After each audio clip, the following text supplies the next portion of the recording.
அகிலமெங்கும் உள்ள தமிழ் நேயர்கள் அனைவருக்கும் பரம்பரை ஜோதிடர் உங்கள் மனோ பாலாஜியின் அன்பான வணக்கம். மகர ராசி அன்பு நேயர்களுக்கு குரு சந்திர யோகம். குரு பகவானின் பெயர்ச்சியால் உங்களுடைய ராசியை 9ஆம் பார்வையாக பார்க்கும்போது அது குரு சந்திர யோகம்னு சொல்லலாம். இந்த குரு சந்திர யோகம் அமையும் போது அதனால் உங்களுடைய ராசிக்கு எந்த அளவுக்கு ஒரு பலன்கள் இந்த குரு பகவான் கொடுக்க போகிறார் அப்படிங்கிறது பற்றி தாங்க இந்த பதிவில் இப்போ நம்ம பார்க்க போகிறோம். முதலாக பார்க்குறவங்களா இருந்தீங்கன்னா சப்ஸ்கிரைப் பண்ணி பெல் பட்டன் அழுத்தி ஆல் ஆப்ஷன் கொடுங்க. மே மாதம் 2024 மே மாதம் 1ஆம் தேதி குரு பகவானின் பெயர்ச்சி. அப்படின்னா அதாவது ரிஷபத்தில் மேசத்தில் இருந்து ரிஷபத்துக்கு பெயர்ச்சி ஆகி ரிஷபத்தில் இருக்கக்கூடிய குரு பகவான் 9ஆம் பார்வையாக உங்களுடைய ராசியை பார்க்கும்போது இது குரு சந்திர யோகம். இந்த காலம் கிட்டத்தட்ட 2025 மே மாதம் 14ஆம் தேதி வரைக்கும் இந்த ஒரு அற்புதமான காலம் உங்களுக்கு அமையப்போகுதுங்க. இந்த குரு சந்திர யோகம்னா என்ன அப்படின்னு பார்த்துட்டோம்னா, அதாவது குரு சந்திரனை, அதாவது உங்களுடைய ராசியை 5ஆம் பார்வையும் 9ஆம் பார்வையும் பார்க்கும்போது குரு சந்திர யோகம்னு சொல்லுவோங்க. அப்போது அந்த குரு சந்திர யோகம்னா என்ன அப்படின்னா, ஒரு நீடித்த செல்வாக்கு, பணம் பொருள் சேர்க்கை, அதே மாதிரி வீட்டுக்கு தேவையான தன் வாழ்வாதாரத்துக்கு தேவையான ஒரு மகிழ்ச்சிகரமான ஆடம்பர வாழ்க்கை, அப்படின்னா ஒரு லக்ஸரியான ஒரு லைஃப் வாழக்கூடிய ஒரு காலத்தை உருவாக்கக்கூடிய சமயம்தான் இந்த குரு பார்வையினால் ஏற்படக்கூடிய மேன்மை. அப்போது அந்த குரு பகவான் 9ஆம் பார்வையாக உங்களுடைய ராசியை பார்க்கும்போது இந்த பார்வைக்கு கோடான கோடி பலம். அப்படிங்கும்போது இந்த 9ஆம் பார்வை தன் ஜென்மத்தை பார்க்கும்போது உங்களுடைய வாழ்க்கையில் எத்தனையோ கடந்த காலத்தில் சில பிரச்சனைகள் சந்திச்சிருப்பீங்க, வளர்ச்சி இல்லாமல் இருந்திருக்கு, பணம் புகழ் எல்லாமே. சிலர் பார்த்தோம்னா ரொம்பவுமே நேர்மையாக இருப்பாங்க, ரொம்பவுமே ஒரு திறமையாக நடந்துக்குவீங்க. ஏன்னா மகர ராசி பொறுத்த வரைக்கும் உழைப்பாளிங்க, கஷ்டவாளிங்க, அடுத்தவங்களை ஏமாற்ற தெரியாது, தான் கஷ்டப்பட்டு நமக்கு கிடைக்க வேண்டியது கிடைச்சா போதும் அப்படின்னு நினைக்கக்கூடிய ராசி தான் நீங்கள். ஆனால் உங்களுக்கு கடந்த காலத்தில் எல்லாமே கஷ்டப்பட்டீங்களே தவிர பலன் கிடைக்கல, அதுக்கு உண்டான புகழ் கிடைக்கல. வேலை செஞ்சுட்டு இருந்த இடத்துலையே கூட பார்த்தோம்னா நீங்கள் நல்லா பாடுபடுவீங்க. உங்களால் அந்த இடத்துல முதலாளி வளர்ந்துருப்பாங்க. நீங்கள் வேலை செய்கிற ஒரு பிரைவேட் கம்பெனியாக இருந்தாலும் நீங்களுடைய உழைப்பு அங்கே அதிகமாக இருக்கும், ஆனால் உங்களுக்கு கிடைக்கக்கூடிய சம்பளம் குறைவாக இருக்கும்.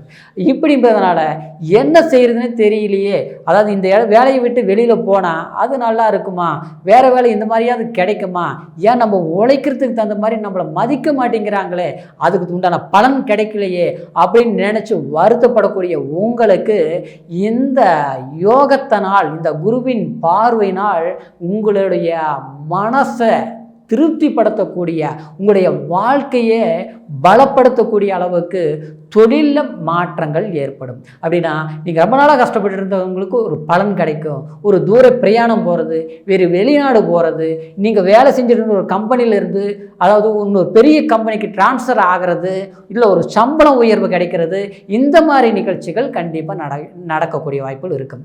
அதே மாதிரி சொந்தமாக ஒரு வேலை செஞ்சுட்டு இருக்கிறோம்னா சொந்த தொழிலே எல்லாம் நஷ்டத்தை சந்திச்சுட்டு இருந்தோம், ஒன்றுமே சரியில்லாமல் போயிடுச்சு, போட்ட முதல் கூட எடுக்க முடியல, கடைசியத்தில் தொழில் நடத்தி இன்றைக்கி கடன்காரன் ஆகிட்டோம்.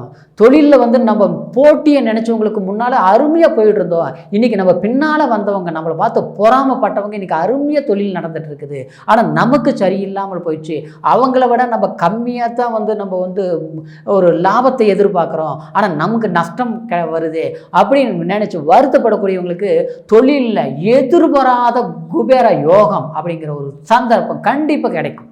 தொழிலில் ஒரு பெரிய இம்ப்ரூவ்மெண்ட், வளர்ச்சி, பணம் செல்வாக்கு பெருகக்கூடிய அளவுக்கு தொழில் முன்னேற்றம் கண்டிப்பாக நடக்குங்க. அதே சமயம் குடும்பத்தில் சில விஷயங்கள் பார்த்தோம்னா, சில திருமணமே கூட எல்லாமே பொண்ணு அமையும், ஒரு கல்யாணம் ஆகாதவங்களுக்கு பொண்ணு அமையும், எல்லாம் பேசியாச்சு, எல்லாமே சரியாயிருச்சு, ஓகே. கடைசி நேரத்தில் என்னென்னா எல்லாம் பேசி முடித்த பிறகு அந்த திருமணம் நின்று போயிடும். இது மாதிரி ஒரு சமயத்துக்கு 2 சமயம் 3 சமயம் இப்படி நடந்துடும். கடைசியில் பார்த்தோம்னா சிலருக்கு ஒன்றுத்துக்குமே படிப்பு கம்மியாக இருக்கும், வசதி வாய்ப்பு குறைவாக இருக்கும், அவங்களுக்கு டக்குன்னு முடியும். ஆனால் நமக்கு எல்லாம் இருந்து, படிப்பு இருந்து, புகழ் இருந்து, மதிப்பு மரியாதை ஒரு கௌரவமாக இருந்து கூட சரியான ஒரு பெண் அமையிறது, இல்லை ஒரு பெண்ணுக்கு ஒரு ஆண் ஜாதகம் அமையாமல் போகிறது, இந்த மாதிரி தடைகள் எல்லாமே கடந்த காலத்தில் இருக்கக்கூடியவங்களுக்கு கண்டிப்பாக இந்த 9ஆம் பார்வைய சந்திரனை பார்க்கறதுனால, உங்களோட ராசியை பார்க்கறதுனால நிச்சயமாக திருமணம் சார்ந்த விஷயங்கள் கைகூடி வரும். சிலருக்கு பார்த்தோம்னா திருமணமாகி கணவன் மனைவி பிரிஞ்சு போச்சு, டைவர்ஸ் ஆகி போச்சு, மறு வாழ்க்கை பண்ணலாமா அப்படிங்கிறது. சிலருக்கு பார்த்தோம்னா திருமணம் செய்து, அதாவது ஒன்று சேர்ந்து வாழ முடியல, பிரிஞ்சு இருக்கிறோம், ஒரு வாழ்க்கையில் ரொம்பவுமே வெறுப்பாக இருக்குது. அதாவது ஒரு திருமணம் பண்ணியும் இப்படியா, கல்யாணம் பண்ணி பிரம்மச்சாரி வாழ்க்கை வாழ்ந்துட்டு இருக்கக்கூடிய நிலை ஆகிப்போச்சு, இதனால் பிரியவும் முடியல, சேர்ந்து சந்தோஷமாக மகிழ்ச்சியான வாழ்க்கை வாழவும் முடியல, என்ன வாழ்க்கைன்னே தெரியல, வயசு தான் ஆகிட்டு இருக்குது, ஆனால் வாழ்க்கையில் ஒரு தெளிவில்லாத ஒரு பாதையில் போயிட்டுருக்கிற மாதிரி இருக்குது. நல்லதே செஞ்சாலும் கெட்டதுன்னு வருது, உதவியே செஞ்சாலும் பகைன்னு வருது, குடும்பத்திலேயே நம்மளை பார்த்தா ஒதுக்குற மாதிரி நடக்குது, நம்ம நல்லவங்களாக தான் இருக்கிறோம், ஆனால் நமக்கு ஏன் இப்படிலாம் நடக்குது அப்படிங்கிற ஒரு மன வருத்தம். அதாவது மகர ராசி நேயர்களுக்கு கண்டிப்பாக கடந்த காலத்தில் கிரக அமைப்புகளால் சில பாதங்கள் நடந்தது உண்டு. ஏன்னா 7.5 சனி நடந்துட்டு இருந்தது. கிட்டத்தட்ட இந்த 6 வருஷ காலகட்டமாக எல்லாமே போராட்டங்கள் தான். எத்தனையோ வேலைகள் கைவிட்டு போகிறது, சில வசதி வாய்ப்புகள் இருந்தும் அதை சறுக்கல் ஏற்படுறது, பணம் சம்பாரிச்சும் அதை சரியான முறையில் பயன்படுத்த முடியாமல் போகிறது, அடுத்தவங்களுடைய இடைஞ்சல்கள் அதிகமாக இருக்கும். நீங்கள் உங்கள் பாட்டில் நீங்கள் இருந்தாலும் அடுத்தவங்களால் உங்களுடைய நிம்மதி இழக்கக்கூடிய ஒரு சூழ்நிலைகள் எல்லாமே ஏற்பட்டிருக்கும். இந்த எல்லாமே ஒரு முற்றுப்புள்ளி கிடைக்கக்கூடிய ஒரு காலகட்டமாக இந்த 2024 மே மாதம் 1ஆம் தேதியிலிருந்து 2025 மே மாதம் 14ஆம் தேதி வரைக்கும் பார்த்துட்டோம்னா நீங்கள் எதிர்பார்க்கக்கூடிய காரியங்கள் ஜெயமாக்கி அடுத்தவங்களுக்கு முன்னால் வாழ்ந்து காட்டி நிச்சயமாக சொல்ல பாருங்கள், உங்களுக்கு என்ன ஒரு இப்படி தான் வாழணும்னா அந்த வாழ்க்கை அமையக்கூடிய சந்தர்ப்பங்கள் கண்டிப்பாக மகர ராசி நேயர்களுக்கு அமையத்தான் போகுதுங்க. சில பேர் வெளிநாடு போகணும்னு நினச்சிட்டு இருப்பீங்க, நான் அருமையை படிச்சுட்டேன், நல்லா சம்பாதிக்கணும், நம்ம உழைப்புக்கு தகுந்த ஒரு பலன்கள் கிடைக்கணும், அதனால் நம்மளுடைய கனவு நினைவாக்கணும் அப்படின்ட்டு தூர பிரயாணங்கள் போய் ஒரு நல்ல ஒரு இம்ப்ரூவ்மெண்ட்டை எதிர்பார்க்கணும்னு நினச்சிருப்பீங்க. அது கடந்த காலத்தில் நினைப்பீங்க, அது மாதிரி அமையிற மாதிரியே இருக்கும், சரியாக அமையறதில்லை, தடங்களாகிட்டு இருக்கோம். ஒரு விஷயம் நீங்கள் ஒரு முயற்சிகள் எடுத்தும் பலனெல்லாம் போகும். சில பேர் பார்த்தா முயற்சி எடுக்காமல் இருப்பாங்க, அவங்களுக்கு ஈஸியாக கிடைக்கும், ஏன் நமக்கு மட்டும் இப்படி சோதனைகள் நடக்குது அப்படிங்கிற ஒரு வருத்தமெல்லாம் பட்டிருப்பீங்க.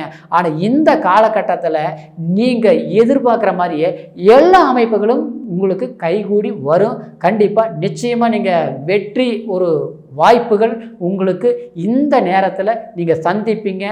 மனக்கசப்புகள் விலக்கி மனம் மகிழ்ச்சியான ஒரு வாழ்க்கை தொடங்கக்கூடிய ஒரு காலமாக இருப்பதனால, அதாவது குடும்ப வாழ்க்கையும் இனிக்கும், தொழில் சார்ந்த வேலை வாய்ப்பு சார்ந்த பிரச்சனைகளும் உங்களுக்கு விலகி ஒரு நிம்மதியான ஒரு தொழில் செய்யக்கூடிய ஒரு ஆடம்பரமான ஒரு வாழ்க்கை வாழக்கூடிய சந்தர்ப்பங்கள் இந்த காலகட்டம் அமையுங்க.